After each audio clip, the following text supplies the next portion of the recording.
The hypercritical Naga. At one point, Acharya Mun spent some time living in Changdao Cave. Not the long cave in the middle of the mountain that has become popular with tourists, but one higher up the mountain. This cave was home to a great Naga who had kept guard over it for a very long time. Apparently this Naga was rather conceited and had a tendency to be overly critical of monks.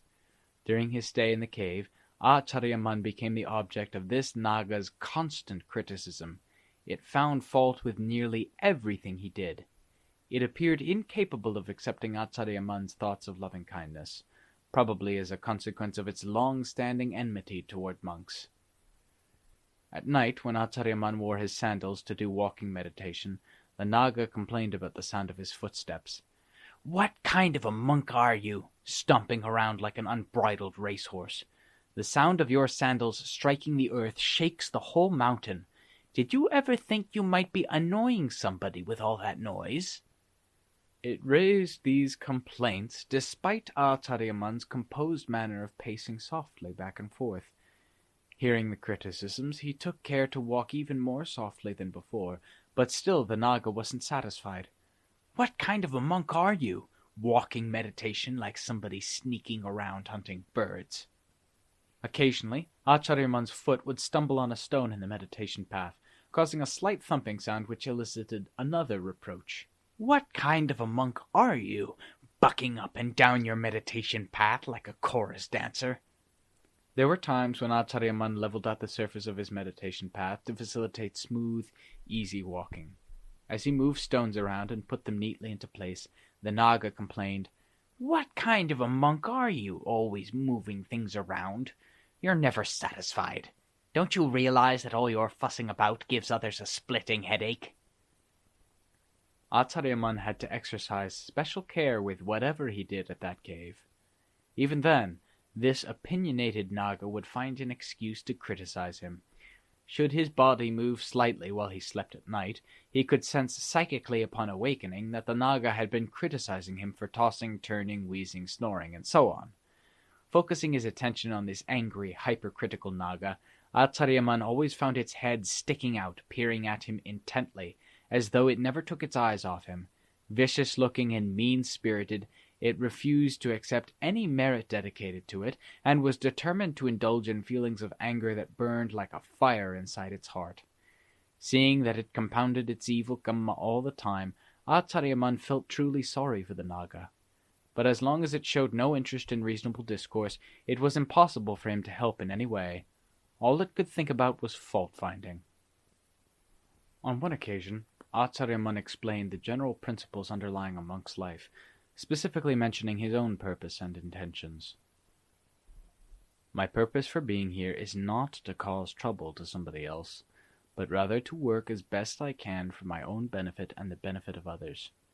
So you should not entertain ignoble thoughts, thinking that I'm here to cause you harm or discomfort. I am here consciously trying to do good, so that I can share the merit of my actions with all living beings without exception.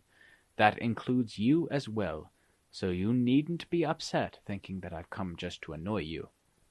Physical activity is a normal feature of people's everyday life. Comings and goings are part of living in this world. Only the dead cease to move about. Although as a monk I am always self-composed, I'm not a corpse in repose. I have to inhale and exhale, and the force of my breathing varies from one posture to another. My breathing continues to function while I sleep, as does my whole body, so naturally there will be some sounds emitted. The same is true when I awaken and begin walking meditation, or perform chores. There is some sound, but always within the bounds of moderation. When have you ever seen a monk standing frozen stiff like a corpse, never moving a muscle? Human beings don't behave like that. I try hard to walk as carefully and softly as possible, but still you complain that I walk like a racehorse. In truth, an animal like a racehorse and a virtuous monk mindfully walking meditation could not be more different one from the other. You should avoid making such comparisons, otherwise you become a wretched individual aiming for a berth in hell. It's impossible for me to satisfy all your unreasonable whims. If, like everyone else, you expect to find happiness and prosperity, then consider your own faults for a while and stop lugging the fires of hell around in your heart all the time. Only then will you find a way out. Criticizing other people's faults, even when they really are wrong, merely serves to increase your own irritation and put you in a bad mood. My behavior here is in no way improper for a monk, yet you keep carping about it constantly. If you were a human being, you'd probably be incapable of living in normal society. You'd see the world as one big garbage dump and yourself as pure solid gold. Such feelings of alienation are due to emotional turmoil caused by your hypercritical attitude, which gives you no peace.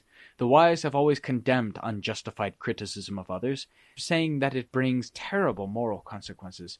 So why do you enjoy doing it with such a vengeance, and such indifference to the painful consequences?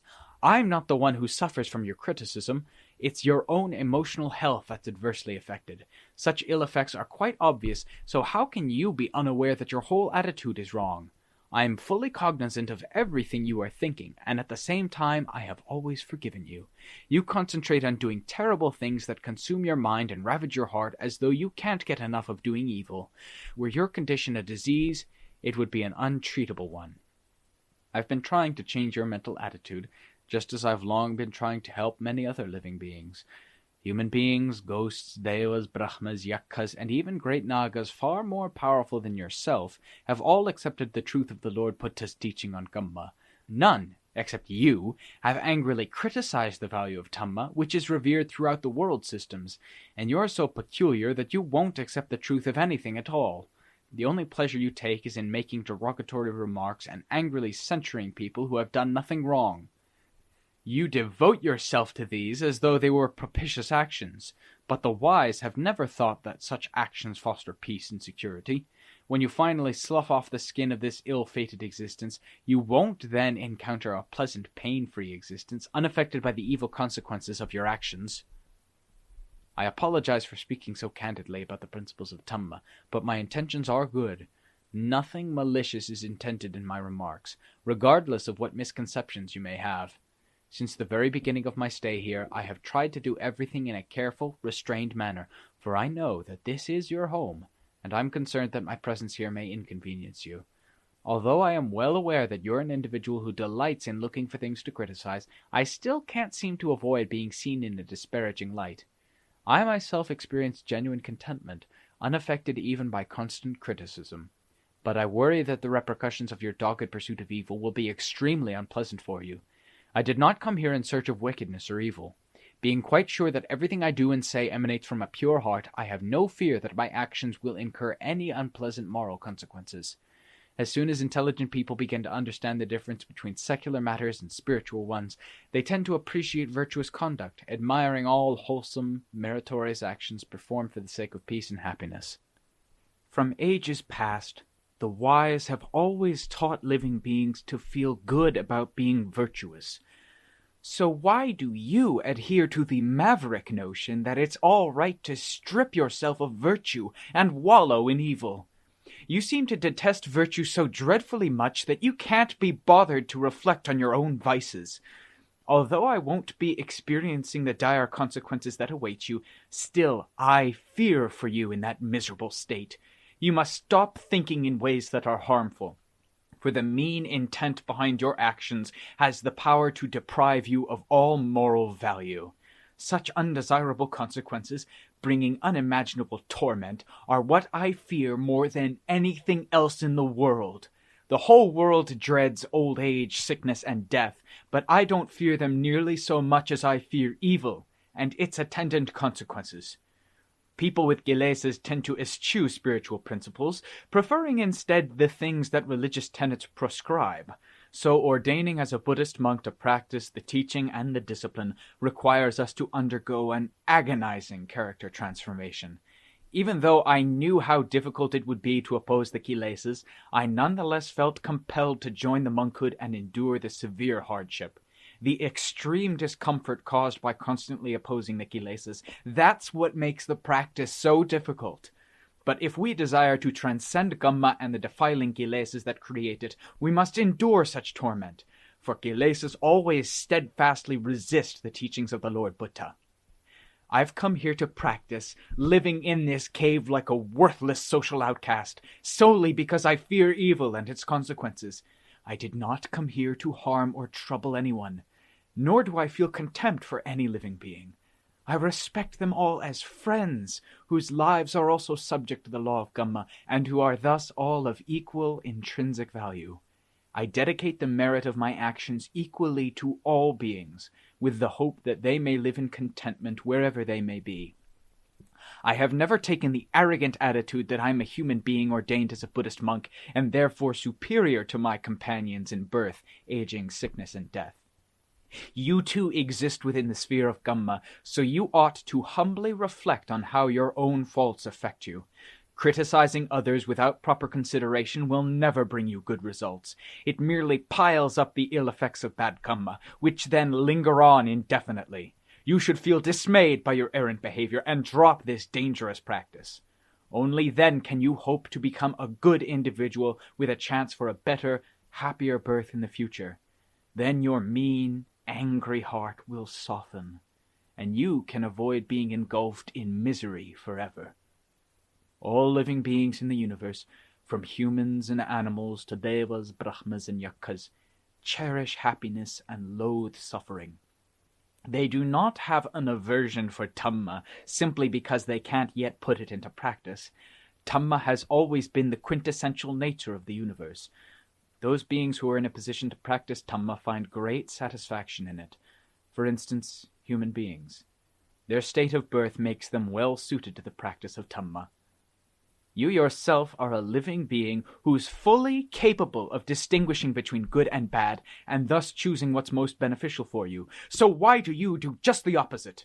I am puzzled that you seem content to revel in those things which the wise abhor, while scorning those which the wise applaud. You know about dukkha and you hate it, yet you strive to produce the very causes that bring you great unhappiness and discomfort. The wise tell us that our efforts to find fault with others produce consequences that cause greater and greater unhappiness. Exactly what you shamelessly do all the time.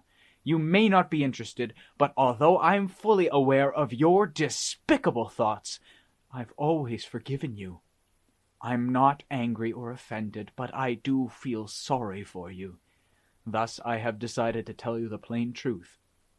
Should it prove useful to you, I shall be pleased for your sake. I receive no unpleasant consequences from your thoughts, for I am not the one who engages in them. All I experience are peace, serenity, and loving compassion that have long been my heart's abode. The Naga didn't make any comment as Acariya explained these various aspects of Dhamma, but it did experience the rise of some salutary thoughts while listening.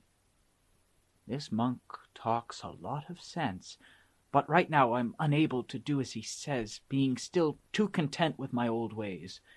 Perhaps I'll have more interest in my next existence. This monk has many awesome qualities. He even perceives things that should be unknowable. How can he know my private thoughts? I live in a hidden world, yet somehow he sees me. Over the years, many monks have come to stay in this cave, but none have known about my existence, much less my thoughts. I've even forced some of them to flee because I couldn't stand having them around. But this monk knows everything, including my thoughts. Even while sleeping, he remains aware. Later, he can tell me exactly what I was thinking as if he hadn't been asleep at all. Why am I so opinionated that I can't take what he teaches to heart and put it into practice? Like he said, I must surely have some very grave Dhamma. Despite knowing the despicable nature of my mind, he still makes an effort to explain how his daily activities are not intended to bother me. My present state of existence is certainly unfortunate. He's right when he says that I'm quite capable of distinguishing between good and bad, yet I'm hampered by my wretched conceit, meaning that my next life will probably be just as unfortunate as this one, and so on indefinitely. After a short pause, Acariya asked the Naga if it had managed to understand any of his explanations on Dhamma. The Naga replied, I understand everything you so kindly explained to me. But unfortunately I'm burdened by some very grave gumma, and I've yet to grow weary of my wretched condition. I'm still debating this matter with myself, and I haven't come to any definite conclusions. My heart tends to gravitate toward a state of degradation, as it always has, so it balks at listening to the Dhamma you are teaching. Acariya asked the Naga what it meant by saying that its heart liked to gravitate toward a state of degradation. The Naga answered, "My heart enjoys finding fault with you all the time, even though you've done nothing wrong. That's just the way my heart is. I don't know how to convince myself of the harmful effects of this tendency, so that I can correct it and practice the way of virtue from now on." Acariya offered some encouragement. "Careful consideration will convince you that such bad tendencies are truly harmful. Once you are persuaded, then evil will naturally begin to fade from your heart, ceasing to be so conspicuous in the future.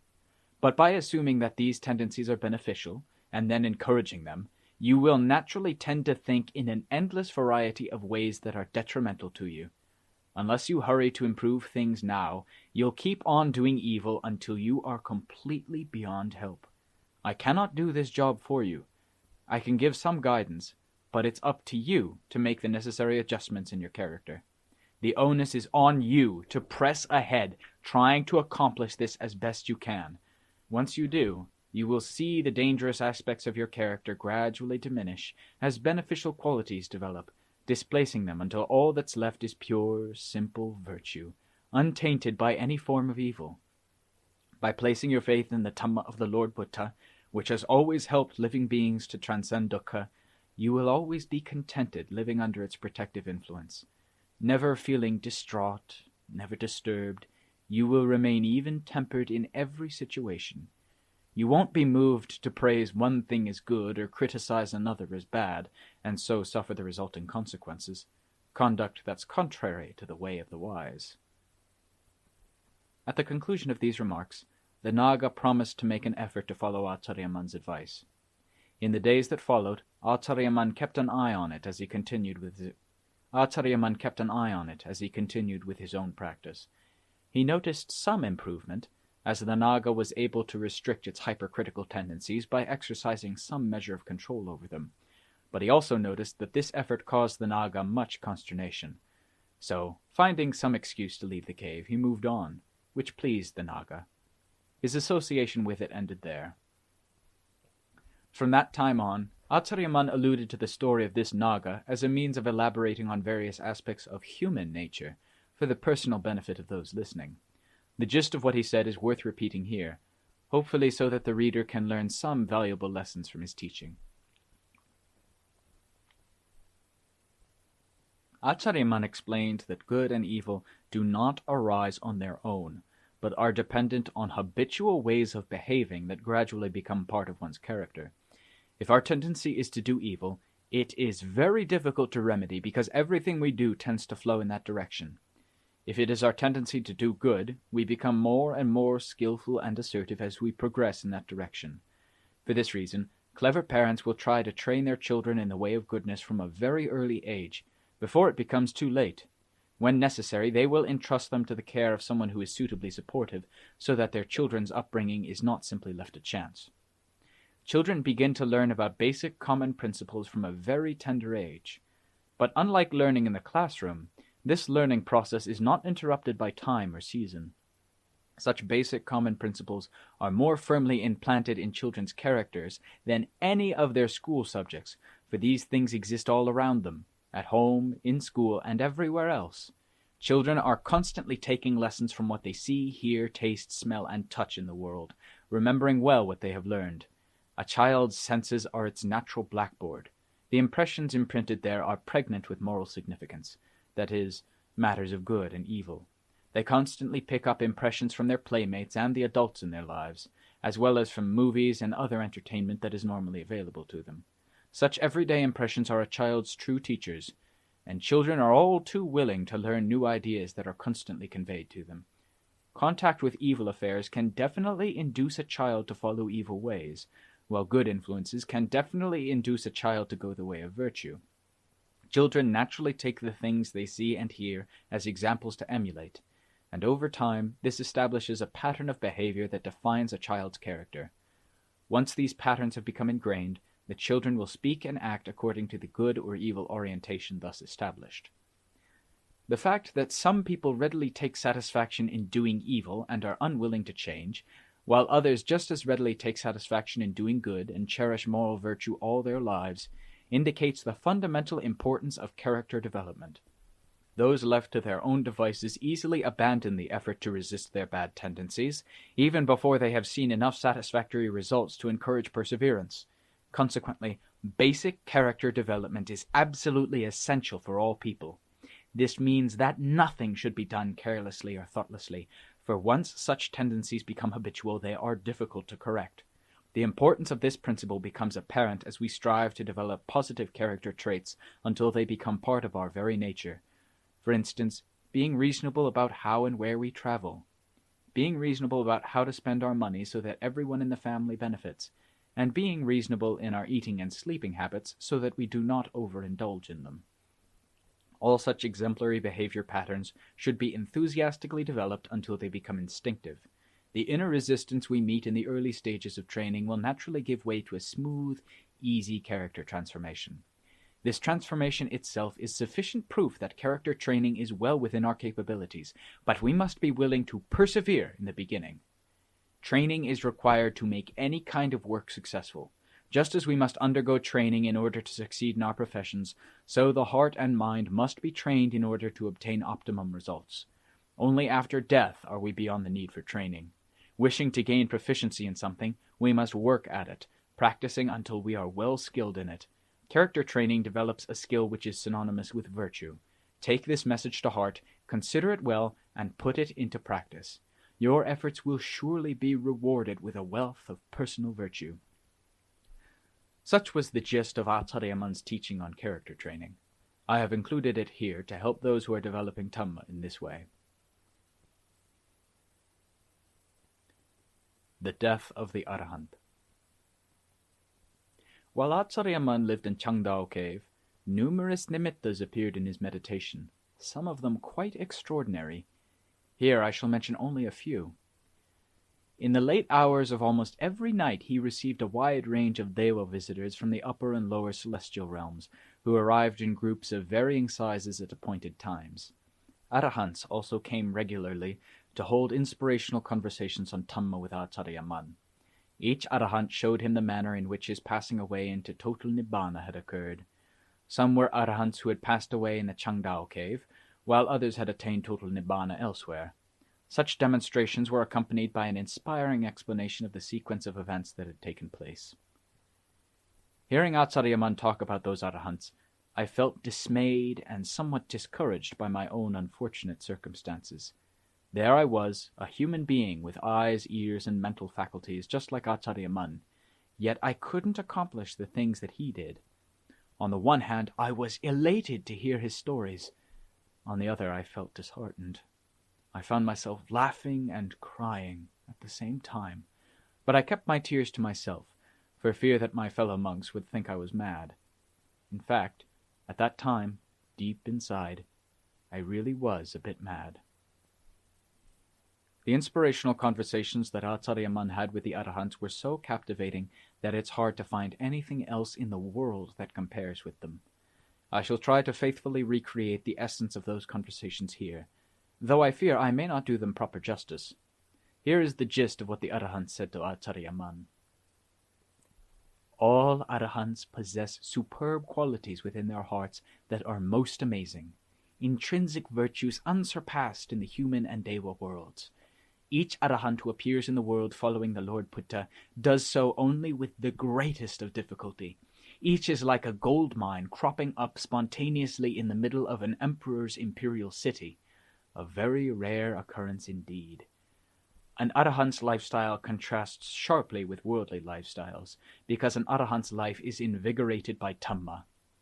Although his body is composed of the same physical elements as those of everyone else, the heart maintaining that body is pure, and such purity of heart invigorates every aspect of the physical element.